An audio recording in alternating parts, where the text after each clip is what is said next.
सो isolation इसका सिनोनियम है fragmentation और एनार्की। क्या रिफ्लेक्ट हो रहा है इससे?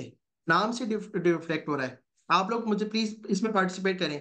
ये बड़े मजे की एक डिस्कशन होगी अगर आप लोग पार्टिसिपेट करें इक्वली।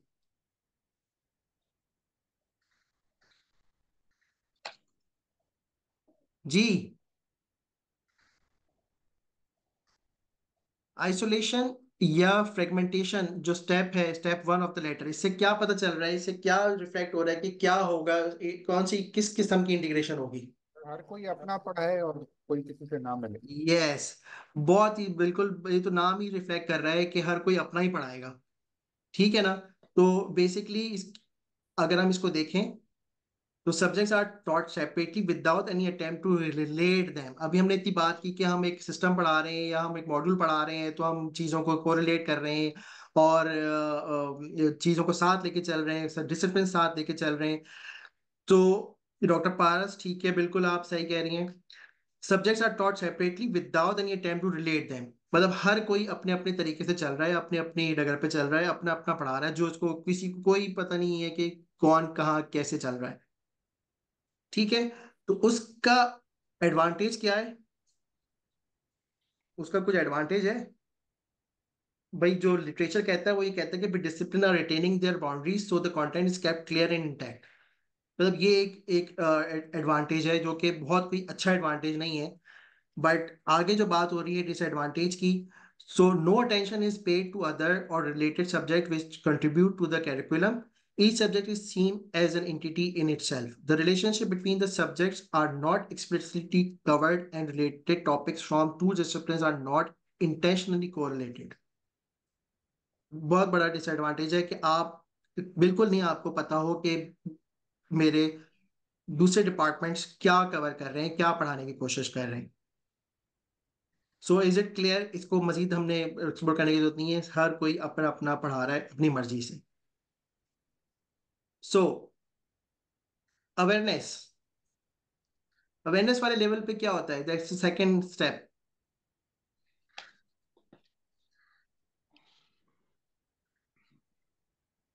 जी।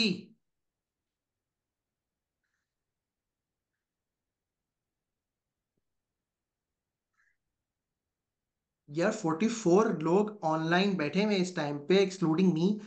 तो सिवाय तीन चार लोगों के कोई जवाब नहीं दे रहा है। What's happening? या तो समझ में नहीं आ रहा है या फिर उठे हुए नहीं है अभी तक के। सर अवेयरनेस किसकी, मतलब स्टूडेंट्स की तरफ से कि हमारी नहीं, तरफ से? This is step two of the ladder. Awareness वाले लेवल पे हो क्या रहा है ये आपने बताना है। अभी हमने पिछले प्रीवियसली डिस्कस किया कि आइसोलेशन में क्या हो रहा था। अब अवेयरनेस वाले लेवल में क्या क्या लेवल, क्या अचीव कर रहे हैं या क्या हो रहा है बेसिकली? डॉक्टर सुलेमान, हम जो समझ रहे हैं तो ये ऐसा तो नहीं जो पहले स्टेप में किसी को पता नहीं था, यानी अपने अपने जो असाइन किया था कि मैं अपनी फील्ड पढ़ाऊंगा, बाकी दूसरा जो है वो दूसरा सब्जेक्ट उसी हिसाब से। लेकिन यहाँ पे उनको बताया जाता है कि इसी मॉड्यूल में इंटीग्रेशन के हिसाब से आप ये जो टॉपिक पढ़ा रहे हैं, आपको पता है कि वो दूसरे वाला ये इसी से जुड़ा हुआ है, वो भी इसी तरह से पढ़ाएगा। अच्छा ठीक है डॉक्टर मुस्लिम, इसको मैं थोड़ा सा और क्लैरिफाई कर देते हैं इसको। इसके अंदर बेसिकली अवेयरनेस में हो क्या रहा है? While subjects are still taught separately, there is an awareness of other subject. यहाँ पे इन ये हो रहा है कि through the study guide, through the time table, या जो भी आपकी कोर्स आउटलाइन जब डिस्ट्रीब्यूट होती है बिफोर ईयर और द मॉड्यूल वट एवर, उससे पता चलता है सिर्फ आपको कि हाँ भाई, अगर एनाटॉमी वालों को पता चल रहा है कि वो बायोकेमिस्ट्री वाले क्या पढ़ा रहे हैं, और पैथो वालों को पता चलता है कि भाई कम्युनिटी मेडिसिन में क्या कवर होगा। Otherwise there is no discussion, या कोई वो नहीं होता कि हम मिल बैठ के डिस्कस कर रहे हैं या साथ में बैठ के पढ़ाएं। पढ़ा वो खुद ही रहे हैं, मतलब अपना अपना पढ़ा रहे हैं, सिर्फ थ्रू द डिफरेंट मीडियम्स उनको पता चल रहा होता है कि दूसरे सब्जेक्ट वाले क्या कवर कर रहे हैं। ठीक है? तो ये सेकंड स्टेप आ जाता है। पहले स्टेप में तो बिल्कुल आइसोलेशन में किसी को कुछ नहीं पता है, वो अपना अपना खुद ही लेके चल रहे हैं। इसमें थर्ड सेकंड सर स्टेप में अगर ये पता चल गया कि दे आर। अगर सर मैं फिजियोलॉजी का टीचर हूँ और मुझे पता पता है कि एनाटॉमी वाला भी हार्ट की ब्लड सप्लाई पढ़ा रहा है और मैं भी हार्ट की फिजियोलॉजी पढ़ा रहा हूँ, तो मैं उसके साथ सिंक्रोनाइज करूंगा कि नहीं, नहीं करूंगा? नहीं डॉक्टर सिराज, यहाँ पे सिंक्रोनाइजेशन की बात नहीं हो रही, जिस आपको पता है। तो सिर्फ आप अपना कैरिकुलम प्लान कर चुके हैं, और आपने जो पढ़ाना है, आप बेसिकली आप हार्ड भी ना पढ़ा रहे हो, आप पढ़ा रहे हो कुछ और, आप पढ़ा रहे हो जीआईटी। हम्म, आपको टाइम टेबल देख के पता चल रहा है कि हाँ भाई, ये जो है एनाटमी वाले जो हैं वो पढ़ा रहे हैं मस्कुलर स्केलेटल सिस्टम। हम्म। बस आपको इतना पता चल गया, दैट्स इट। आपने उसमें कुछ नहीं एक्शन लिया, कुछ नहीं किया। तो इसका क्या फायदा हुआ? ये स्टेप 2 है। ये हार्डन की मतलब पहले उसमें था कि जस्ट कि वो बिल्कुल आइसोलेशन में चल रहे हैं, यहाँ पे बस आपको अवेयरनेस, जो लोगों को अवेयरनेस पता चल रही है। जी डॉक्टर अली फराज। जी हाँ, मुझे थोड़ा कंसर्न इस हवाले से है। हम अभी तक जो भी चीज़ें पढ़ रहे हैं आपसे, वो बेसिक्स के हवाले से तो ये कोरिलेट तो अच्छी खासी कर रही हैं, बट हम्म। मेजॉरिटी ऑफ हम जो भी यहाँ पे डॉक्टर्स बैठे हैं, उनका ताल्लुक अपनी फील्ड से हवाले से भी है। जैसे हम्म। कि मेडिसिन से है, कोई कार्डियोलॉजी से है, कोई गायनिक से है। ये एक हम्म। इंडिविजुअली सिंगल सब्जेक्ट फील्ड है। बिल्कुल। अब इसके अंदर हम ये सारी चीजें इंटीग्रेटेड एजुकेशन जो हम करना चाहते हैं, उसको हम अपग्रेडेशन करने के लिए अंदर किस तरीके से लेके आएंगे? क्योंकि हमारे पास जो स्टूडेंट आएगा, उसके पास बेसिक अवेयरनेस तो सारी है, हम्म। मगर उसकी जो कैपेबिलिटी है वो वर्टिकल लेवल पे जाएगी, from first year to fourth year और फिफ्थ ईयर ऑफ हिज और हर रेजिडेंसी। तो ये चीजें सारी हमें वहां पर कैसे पुट अप करेंगे, और इन सारे स्टूडेंट्स को, क्योंकि वो तो एक ग्रुप के अंदर हमारे पास सारे आते हैं, उसमें R1 भी है, R2 भी, R3 भी, R4 भी है। इनको हम यहाँ पर ये सारी चीज इंटीग्रेटेड एजुकेशन जो है वो कैसे पुट अप कर सकेंगे इजीली, और उन पे फायदा ले सके उनसे। देखें डॉक्टर अली, यहाँ पर ना हम बेसिकली जो मेन जो फोकस है, ये जो इंटीग्रेशन है वो बेसिक साइंसेस या जो आपका जो अंडर ग्रेड लेवल के ऊपर है, ये इंटीग्रेशन है। जो आप पोस्ट ग्रेड की बात कर रहे हैं, वहां पे तो ऑब्वियसली आप नहीं कर सकते, क्योंकि अगर आपके पास एक R1 R2 R3 आ रहा है, तो वो तो एक सब्जेक्ट स्पेशलिस्ट बनने के लिए आ रहा है ना। तो अगर आपने उसको एक ऑर्थोपेडिक सर्जन बनाना है, तो वो तो फिर उसी चीज में करेगा, उसमें इंटीग्रेशन तो बहुत कम लेवल पे आएगी। हाँ, जब अगर वो किसी दूसरे इक्वेशन पे जाता है, तो उसको उस तरह से कोरिलेट कर सकता है। बट दीज मॉडल्स या दिस डिस्कशन जो है ना, वो basically is applied on the under grade level. Plus ये कि आप जो आगे की बात कर रहे हैं, अगर हम क्लिनिकल सब्जेक्ट्स की बात कर रहे हैं, गायनी ऑप स्पीड्स वगैरह, तो वहां पे भी to some extent you can integrate. कि जैसे कि एग्जांपल अब आगे भी आती है कि आप एक गायनी और एक पीड्स के कुछ सब्जेक्ट्स को इंटीग्रेट करके पढ़ा सकते हैं। ठीक है ना। तो इस तरह की अगर आप इस चीज को लेके चलें, तो वो कहीं ना कहीं आपकी कोई वो एक लेवल ऑफ इंटीग्रेशन जरूर टच होता है। Thank you. अवेयरनेस, अवेयरनेस में बेसिकली क्या हो रहा है कि एडवांटेज क्या है, teacher can take account of what colleagues cover in other parts of the course when planning his or teaching, avoiding unnecessary duplication or redundancy or cross referring where appropriate to other parts of the course. There is no explicit attempt to, sorry मेरी screen ना आज थोड़ी सी problem कर रही है, तो attempt to help the student to take an integrated view of the subject। ठीक है, तो एक इंटीग्रेशन अभी यहाँ पे शुरू ही नहीं हुई, बस वही है कि दूसरे सब्जेक्ट फैकल्टी को ना अवेयरनेस है कि वो कि अदर डिपार्टमेंट्स और disciplines what are they covering. ठीक है ना, मुझे चैट में मैं पढ़ते जा रहा हूँ साथ में, जो भी जवाब दे रहे हैं वो बिल्कुल ठीक दे रहे हैं। मैं बहुत ज्यादा अगर रीड करूंगा तो टाइम लग जाएगा। हार्मोनाइजेशन के अंदर क्या हो रहा है, आपके सिनोनिम्स में आ गए इसके हार्मोनाइजेशन के लेटर के। अगर आप एक बात करें स्टेप 3 के अंदर, कनेक्शन एंड कंसल्टेशन, ये नाम ही रिफ्लेक्ट कर रहा है। तो कोई जल्दी से मुझे बताएगा कि बेसिकली व्हाट इज स्टेप 3। इसमें आपस में जो है वो कोऑर्डिनेशन हो रही है दूसरा यस। दूसरे सब्जेक्ट्स में। यस। कहीं ना कहीं जो है वो, या तो आप इनफॉर्मली या फॉर्मली जो है वो बैठ के डिस्कस कर रहे हैं कि हम क्या कवर कर रहे हैं अपने अपने डोमेन के अंदर या अपने अपने डिसिप्लिन के अंदर। ठीक है, तो ये कनेक्शन से कंसल्टेशन हो रही है, एक दूसरे के साथ कंसल्ट कर रहे हैं कि what we are trying to cover in our discipline. Coordination between the different subject, D doctor Ghulam, बिल्कुल ठीक है।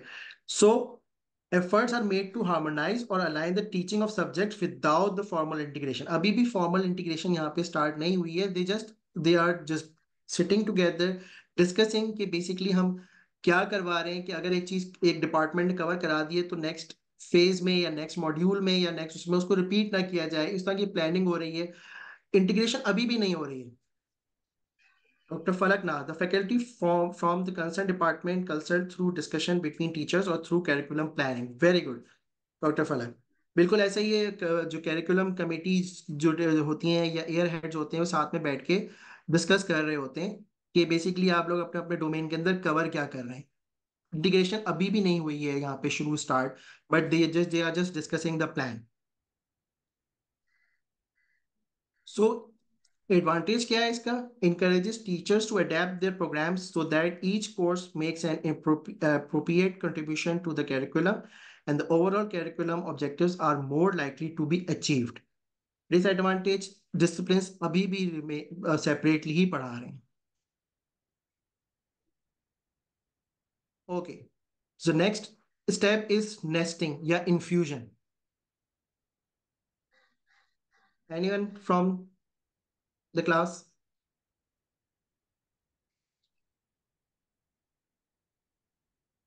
What is nesting? Step 4.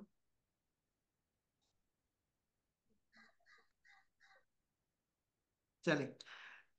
One subject is taught within the context of another, यानी कि आपकी कुछ ना कुछ जो है वो infusion हो गई है. Just like कि clinical skills concepts are taught in the pre-clinical years या बेसिक साइंसेस के अंदर, ठीक है ना. तो आपने अगर आप सीवीएस पढ़ा रहे हैं तो आपने सीवीएस के अंदर जो है वो चेस्ट की एग्जामिनेशन अगर थोड़ी सी पढ़ा दी है, इन्फ्यूज कर दी है, ठीक है. या आप अगर जीआईटी पढ़ा रहे हैं तो आपने थोड़ा सा एब्डोमिनल एग्जामिनेशन को इन्फ्यूज कर दिया है, मतलब एग्जाम में बता दिया है, थोड़ा सा उसको उसका टेस्ट दे दिया है स्टूडेंट को. तो यहाँ पे बेसिकली क्या हो रहा है कि आपने बेसिक साइंसेस के अंदर जो ना वो कुछ क्लिनिकल साइंसेस के स्किल्स को या टॉपिक्स को As इन्फ्यूज the कर दिया. first step of integration, nesting can be called as a first step of integration. यहाँ से अब जो जैसे जैसे हम वी विल मूव अपवर्ड ना ऑफ द लेडर, कुछ इंटीग्रेशन अब स्टार्ट हो जाएगी. द फर्स्ट स्टेप जो है ना वो यहाँ से मतलब अब जो इंटीग्रेशन की ग्लिम्पसेस आनी शुरू हो चुकी हैं. नेक्स्ट स्टेप में बेसिकली वो जो नेक्स्ट स्टेप है उसके अंदर टेम्पोरल जो कोऑर्डिनेशन है उसके अंदर बेसिकली वो स्टेप है जहाँ से एक्चुअल इंटीग्रेशन स्टार्ट हो जाती है. तो यहाँ पे आपको जो है बस ये इसमें हो क्या रहा है कि आपने अगर पूरा एक जीआईटी सिस्टम पढ़ा दिया, बेसिक साइंसेस के सारे सब्जेक्ट कवर करा दिया, आपने कहा कि हम कुछ क्लिनिकल सब्जेक्ट्स को यहाँ पे इंकॉर्पोरेट कर दें. अगर ऐसा भी हो सकता है कि आपने एक पढ़ाया फाइनल ईयर के अंदर मेडिसिन के अंदर आपने कोई डिजीज पढ़ाया, आपने लेट से आईएचडी पढ़ा दिया, ठीक है ना, इस्कीमिक हार्ट डिजीज पढ़ाया. तो इस्कीमिक हार्ट डिजीज से पहले आपने हार्ट की एनाटमी को भी थोड़ा सा टच कर दिया, इन्फ्यूज कर दिया या बता दिया कि भाई हार्ट की यही एनाटमी है. तो इट डिपेंड्स कि आप क्लिनिकल साइंसेस के अंदर बेसिक साइंसेस को इन्फ्यूज कर रहे हैं या बेसिक साइंसेस के अंदर क्लिनिकल को कर रहे हैं. एग्जैक्टली बिल्कुल ऐसा ही है. जो clinical scenarios, doctor Sumera thank you, clinical scenarios आप कुछ इन्फ्यूज कर देते हैं. इस स्किल की बात हो रही है, इस तरह से बहुत सारे एग्जांपल्स हैं कि आप क्लिनिकल सिनेरियोज को इन्फ्यूज कर दें इन दी बेसिक साइंसेस. तो that helps student to correlate.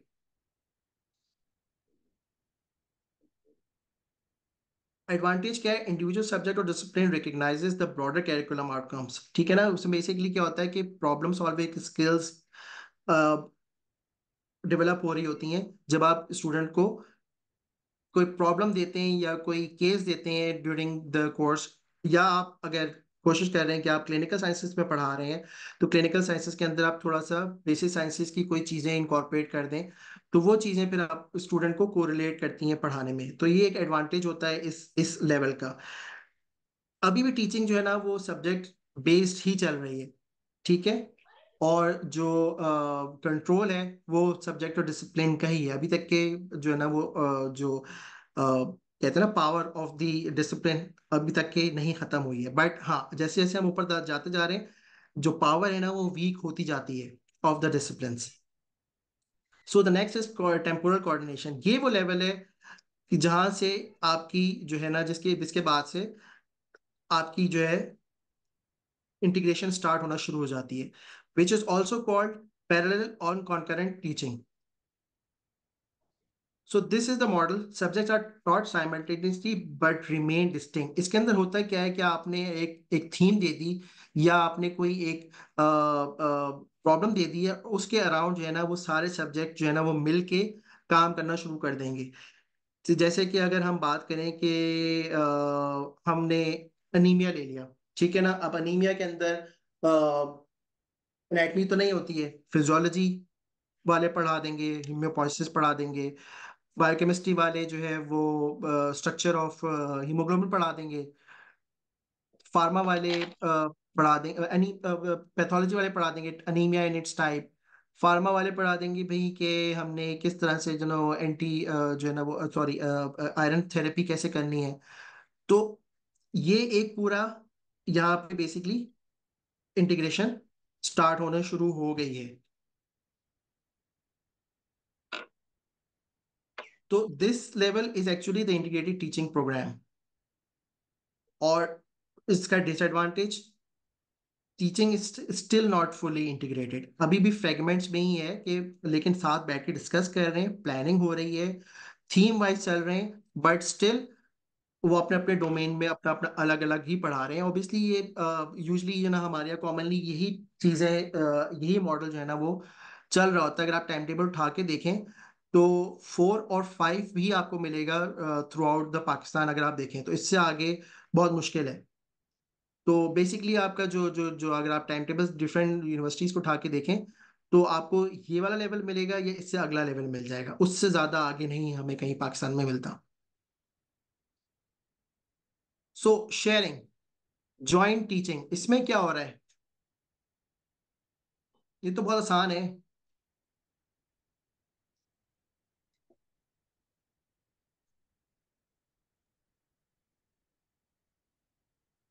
When we need to add new things, doctor Sain, वो कैसे? Can you please clarify? या मुझे मुझे क्लास में से कोई बताएगा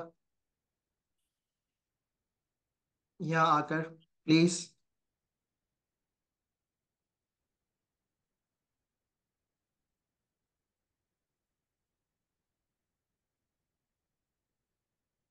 The faculty from two disciplines come together and share a class to as to avoid repetition. Very good, Dr. Falak. Very right. यही ये इसका कॉन्सेप्ट है। अगर आप इसके किसी पिक्टोरियल डायग्राम देखें, there is some overlapping in sharing of teaching among subject, ठीक है ना। दो सब्जेक्ट्स दे दे कंबाइन और वो एक टॉपिक को कवर कर लेते हैं। जैसे कि मैंने बताया, जैसे कि हम क्लिनिकल साइंसेस में देख लेते हैं कि अगर गायनी और पीड्स वाले कंबाइन करके एक डायबिटिक मदर की डिलीवरी को डिस्कस करें, तो उसमें बर्थ एक्सफिक्सिया और इस तरह की चीज़ें कंबाइन करके पढ़ा सकते हैं। तो वो जो है ना एक कंबाइंड लेक्चर लेके चीज़ें कवर कर सकते हैं। या कि कोई और एग्जांपल अगर आप लोगों के माइंड में आ रही है इस टाइम पे।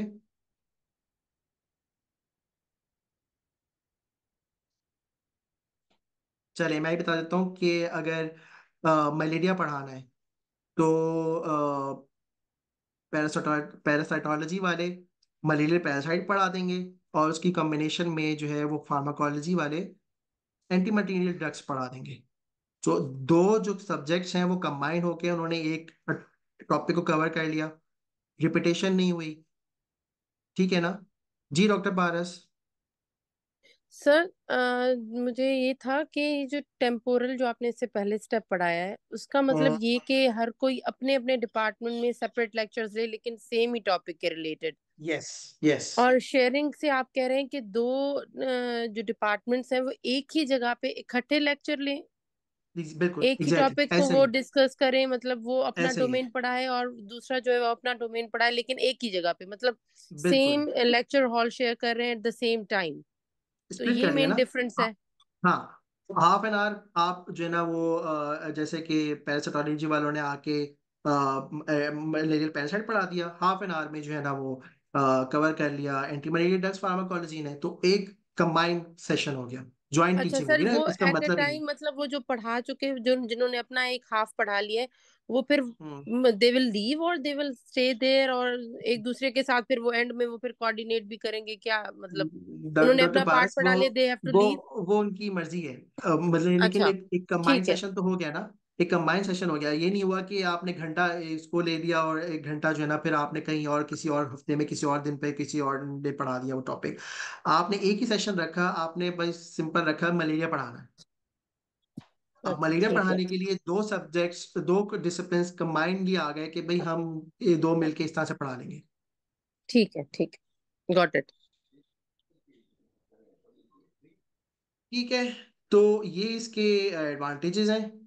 Unlike temporal coordination, which may be step towards a more full integration overall program, shared programs are often seen as end in themselves. They tend to perceive as a special cases, which is successfully, which if even if they are not successfully, are not necessarily examples to be followed in other parts of the curriculum. अब इसमें बात हो रही है कि हम जो बात करें, हमने एक सिंपल सी एक चीज देख ली, एक एग्जांपल दे दी, लेकिन जरूरी नहीं है कि सारे डिपार्टमेंट इस स्टेप के अंदर, शेयरिंग के अंदर इनकॉर्पोरेट हो रहे हैं। तो यहाँ पे भी कहीं ना कहीं जो है ना वो दूसरे डिसिप्लिन को, दूसरे डिपार्टमेंट्स को अलग से सेपरेटली पढ़ाना पड़ता है, they can not have a joint session. ठीक है, तो ये इसका डिसएडवांटेज है। सो कोरिलेशन में क्या हो रहा है, बड़ा अजीब सा इसका सुनानिया में, कॉन्कॉमिनेंट और डेमोक्रेटिक प्रोग्राम। बेसिकली इसके अंदर क्या हो रहा है,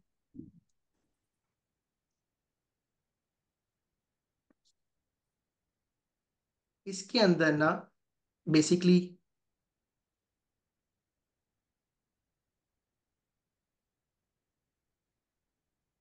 सारे सब्जेक्ट्स आप पढ़ा लेते हैं, ठीक है, बाय द एंड या by the mid of the week आप कोई पीबीएल या सीबीएल इंफ्यूज कर देते हैं।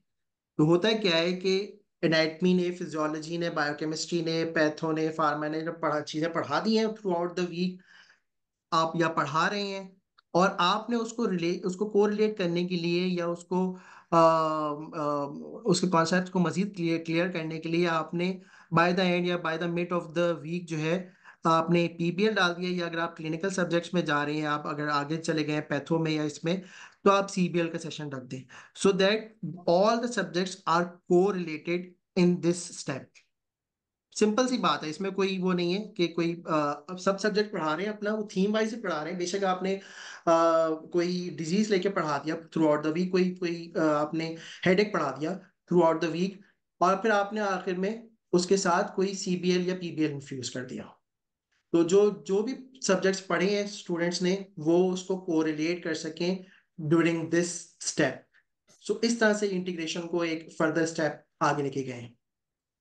प्रीवियस जैसे हमने पढ़ा था कि हमने थीम लेके चले, अब यहाँ थीम चली और उसके अंदर उन्होंने एक और चीज को ऐड कर दिया, दैट इज द सीबीएल और the PBL. Clear?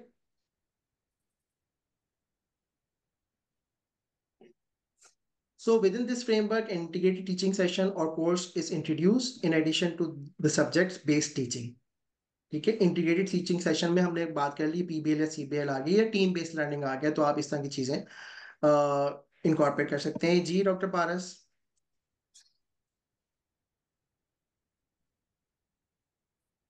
Doctor Paras, are you saying something?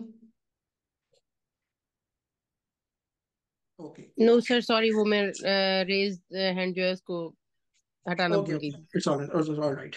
Okay, the disadvantage, the integrated discipline should have areas of common interest. Also, the integration is not fully emphasized as the emphasis is still on the separate disciplines or subjects. वही वाली बात है कि लोग अपने अपने domain में पढ़ा तो रहे हैं, इंटीग्रेशन का लेवल भी बढ़ गया है, बट स्टिल डोमेन्स अभी भी बाकी हैं। वो जो एक जो अब यहाँ पे जो ना काफी हद तक डिसिप्लिन की जो पावर है वो वीक होती है नजर आ रही है, क्योंकि एक सेशन ऐसा आ गया है कि जहाँ पे सारी इंटीग्रेशन जो है ना वो एक साथ चल रही है, जो कि सीबीएल पीबीएल या टीबीएल की फॉर्म में चल रही है आपकी। सो कॉम्प्लीमेंट्री या मिक्स प्रोग्राम, इसके अंदर क्या हो रहा है बेसिकली, ये थीम बेस्ड होती है। ये जो बड़ा आपको येलो कलर का बॉक्स नजर आ रहा है, ये दिस इज द थीम, और इसके अराउंड जो है ना वो सारी की सारी जो है ना वो चीजें इनकॉर्पोरेट होंगी। सब्जेक्ट्स जो है जी। ना वो इन इनकॉर्पोरेट चिंता करके नहीं। एक साथ पढ़ाएंगे। Subject complement each other with teaching aim at exploring these complement, ठीक है ना। तो जो भी आपकी थीम होती है उसके अराउंड जो है ना वो सब्जेक्ट्स मिलके चीजें कर रहे होते हैं। मिलके मतलब ये नहीं होता कि आप सारे के सारे एक ही जगह लेक्चर लेने चले गए, सेशन लेने चले गए। इनकॉर्पोरेशन हो जाती है। हर कोई जो है ना वो पढ़ाएगा और बहुत एक्सप्लिसिटली उस चीज को इनकॉर्पोरेट करेगा कि अगर एक दिन के अंदर हमने एक चीज को कवर करना है over the time time table में, पूरा वीक में ना स्प्लिट कर रहे हो, आपने एक चीज पकड़ी, आपने ऑन द डे उस चीज को कवर कर लेना है। कि अगर आपने एक डिजीज का बेसिक पढ़ाना है तो आप कोशिश करेंगे कि आपने फर्स्ट 2 डेज में या फर्स्ट डे में उसको कंप्लीट कर लेना है। तो जैसे कि कोई थीम आपने दी, तो उस थीम को आपने उस विद इन 2 डेज या 1 डे या वीक में कंप्लीट कर लेना है, ठीक है ना। तो दिस इज, उसके अंदर पीबीएल सीबीएल भी होंगे, ये नहीं होगा कि वो चीज नहीं होगी। तो ये वहां पर सीबीएल आप bye the end of the session डाल रहे थे, इसमें बहुत कम फर्क है जो कॉम्प्लीमेंट्री और जो प्रीवियस वाला जो स्टेप था उसके अंदर बहुत कम डिफरेंस है। बट एक्सक्लूसिवली इस लेवल के ऊपर जो ना थीम बेस्ड आ जाती है, थीम आ जाती है, आपने उस थीम से नहीं हटना होता, ठीक है ना। तो students assessment strategies in this approach stress on both the integrated and fragmented part of the curriculum. Disadvantage क्या है? A great part of the curriculum is subject based and integration runs as a parallel track alongside the separate disciplines, ठीक है ना। तो अभी भी जो है ना यहाँ पे देखें कि डिसएडवांटेज क्या है कि जो जो अगर आप टाइम टेबल देखेंगे तो स्टिल आपको नजर आ रहा होगा कि भाई यहाँ पे पैथो भी है, फार्मा भी है, कम्युनिटी मेडिसिन भी आ रहा है, स्पेशल पैथो भी आ रही है। तो अभी भी जो है ना आपको नाम नजर आएंगे उस टाइम टेबल के अंदर, या क्रॉस द बोर्ड आपको वो चीजें नजर आ रही होंगी। सो मल्टी डिसिप्लिनरी और वेब्ड और कंट्रीब्यूटरी जो लेवल होता है उसके अंदर बेसिकली क्या है, several discipline contribute to teach the teaching of a topic। अब यहाँ पे भी एक फर्दर स्टेप आ गया कि एक टॉपिक को several disciplines जो है ना वो डिफरेंट डिसिप्लिन्स वाले मिलके पढ़ाने की कोशिश करेंगे। जैसे कि कोई प्रॉब्लम दे दी है, अब उस प्रॉब्लम के अराउंड जो है वो सारे सब्जेक्ट्स या डिसिप्लिन्स उस चीज को कवर करने की कोशिश करेंगे। या आपने कोई थीम दे दी है उसके अराउंड आपने, अब ये जो ना थोड़ा सा लेवल, ये जो जितनी जितनी ऊपर जैसे जैसे जाता जाता है level of the hardness level, ये थोड़ी चीजें कॉम्प्लेक्स होती जाती हैं। इसलिए जो ना जो बहुत सारी जो इंटरनेशनल यूनिवर्सिटीज हैं वो मेरे ख्याल से जो मैंने जो लिटरेचर पढ़ा और जो डिफरेंट लेक्चर सुने, वो 8 या 9 के बाद से नहीं इंटीग्रेशन कर पाते हैं क्योंकि बहुत कॉम्प्लेक्सिटी बढ़ती जाती है। इस जस्ट कि आप लोग सिर्फ इसको को समझ लें, लेवल आपका जो है ना वो पाकिस्तान में शायद मैंने जैसे बात की चौथे या पांचवें से ऊपर नहीं जा पाएगा कभी। So the subjects and the disciplines give up a large measure of their own autonomy, ठीक है। तो यहाँ पर जो है जब कंबाइनली एक सेशन लिया जा रहा है तो अब जो है ना वो जो बाउंड्री ऑफ द डिसिप्लिन या सब्जेक्ट है वो थोड़ी सी अब खत्म होती जा रही है, बल्कि खत्म हो ही गई है। But still, the discipline preserve their identity and each demonstrate how their subject contribute to the student understanding of the theme or problem. Still, themes are viewed through the lens of subjects or disciplines. ठीक है ना, अभी भी जो है ना वो इस लेवल के ऊपर डिसिप्लिन्स मौजूद हैं, बट उनकी जो बाउंड्री है वो काफी हद तक फेड हो चुकी है। अब वो थीम बेस्ड आ चुके हैं, प्रॉब्लम बेस्ड आ चुके हैं। इंटरडिसिप्लिनरी और मोनोलिथ, इसमें बेसिकली क्या हो रहा है, ये वो लेवल है जिसके अंदर डिसिप्लिन खत्म हो जाती, देर इज नो डिसिप्लिन, और यहाँ पे सिंपल जो है ना कोई भी थीम के अराउंड जो है ना वो लोग चीजें लेके चल रहे होते हैं। ठीक है, तो ये बड़ा कॉम्प्लेक्स एक लेवल आ जाता है जिसके अंदर आपकी जो डिसिप्लिन की बाउंड्री है वो खत्म हो जाती है। और एक फॉर एग्जाम्पल, अब हम किसी डिजीज को अगर प्रॉब्लम को लेके चल रहे हैं, तो the discipline will merge together. और वो ये नहीं होगा कि अब एनाटमी वाला अलग आके पढ़ा रहा होगा, फिजियोलॉजी वाले अलग आके पढ़ा रहा होगा। वो एक टास्क बेस्ड एक फॉर्मेशन हो जाएगी कि भाई आपको टास्क दे दी गई है, अब आप इसको सॉल्व करें through your lectures, through through lectures में बेशक ना हो, एक कॉम्प्लेक्स लेवल आ जाता है जिसके अंदर आपने जो है ना वो स्टूडेंट्स को प्रॉब्लम दे दी है, and now they have to work around that problem. So इसके अंदर जो है ना वो जो जो सब्जेक्ट्स की जो जो आइडेंटिटी है वो लॉस्ट हो जाती है। ट्रांसडिसिप्लिनरी के अंदर अगर आप इसकी डायग्राम भी देखें, तो यहाँ पे इस लेवल के ऊपर teaching goes beyond the scope of individual discipline to a new level of integration. ये जो है ना लेवल आ जाता है कि आप स्टूडेंट्स को जो है ना वो किसी क्लिनिकल सेटिंग्स में या आप किसी ऐसे सिमुलेटेड सेटिंग्स में छोड़ दें और स्टूडेंट्स को आप कहें कि आप अपना लर्निंग एनवायरनमेंट क्रिएट करें, दो कि आप वो सुपरवाइज्ड होगा, बट इसके अंदर कोई डिसिप्लिन इन्वॉल्व नहीं होता। तो आई डोंट थिंक सो कि ये इस तरह का कोई मॉडल कहीं पे एग्जिस्ट करता है, but theoretically harden has given this level जो कि सबसे हाईएस्ट लेवल ऑफ इंटीग्रेशन है, जिधर आपको कोई भी डिसिप्लिन एग्जिस्ट करता हुआ नहीं नजर आता। इस जस्ट कि आपने स्टूडेंट्स को टास्क बेस्ड या प्रॉब्लम बेस्ड एनवायरनमेंट में छोड़ देना होता है, और and they will learn not basic unsupervised but supervised होता है। तो ये एक लेवल है।